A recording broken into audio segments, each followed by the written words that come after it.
All right, and on the security aspect of the whole situation, let's now speak to security expert George Msamali, who now joins us live from our Mombasa studios. A very good afternoon to you, George. Thank you very much for joining us here on KTN News Desk.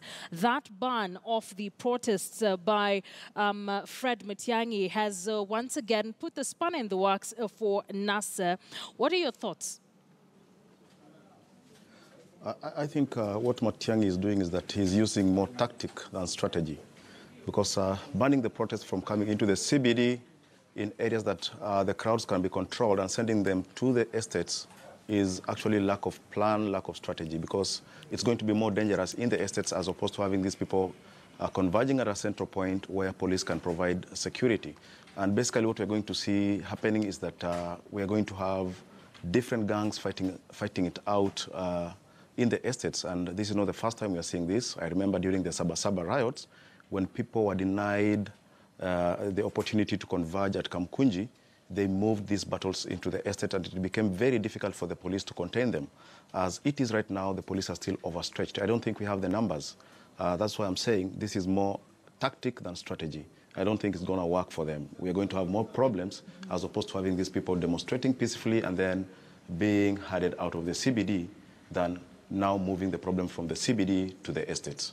Looking at the incidences we've seen in the protests in Kisumu as well as here in Nairobi, destruction of property, police engaging protesters in running battles, putting the towns really on a standstill for a few hours of the day.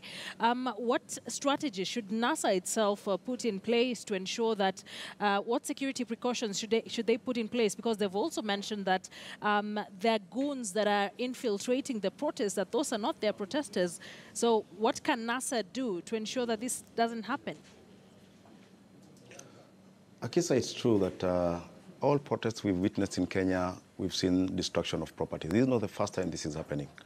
And I think it's up to the police to come up with a proper plan on how to deal with these goons.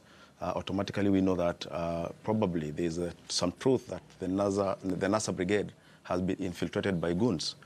We have the Nairobi Business Association. They have come in and they have said that at all costs, they are going to protect their property. Remember, what NASA is doing is actually constitutional.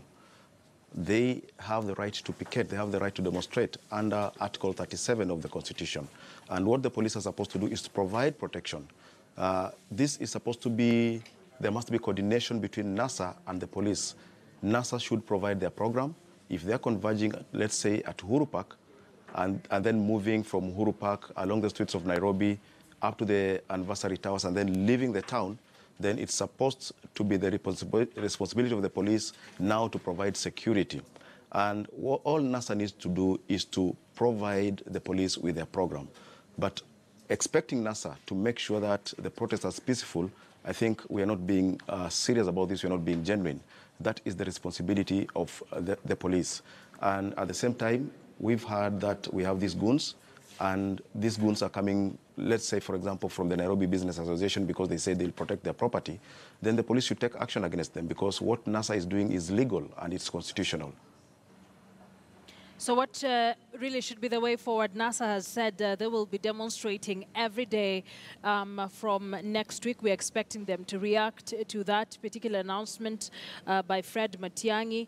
As a security expert, you've advised that it is the work of the security officials really to ensure there is security for NASA. But is there room for them to just get into a conversation on how they will be protecting the protesters while they're on the streets? What really, in essence, should we be seeing here? I think we should have talks between the two groups. We should have a group from NASA discussing this matter with the police.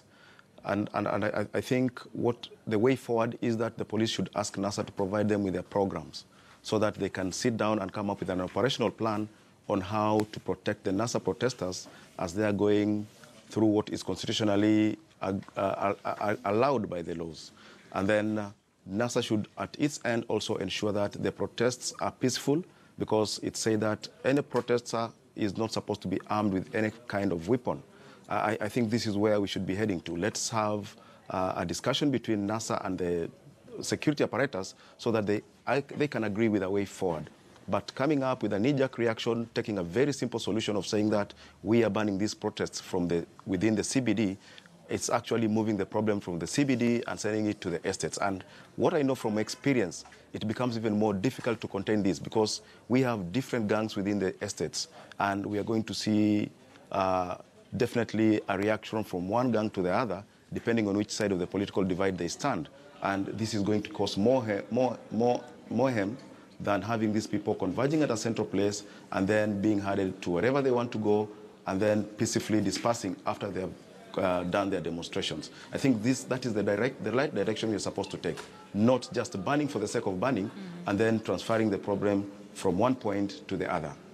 George Msamali, security analyst, joining us live from our Mombasa office. George Msamali, thank you very much for joining us here on KTN News Desk. Remember, NASA members of Parliament are expected to react to this latest development from the Cabinet Secretary Fred Matiang'i. We will definitely be covering that live for you here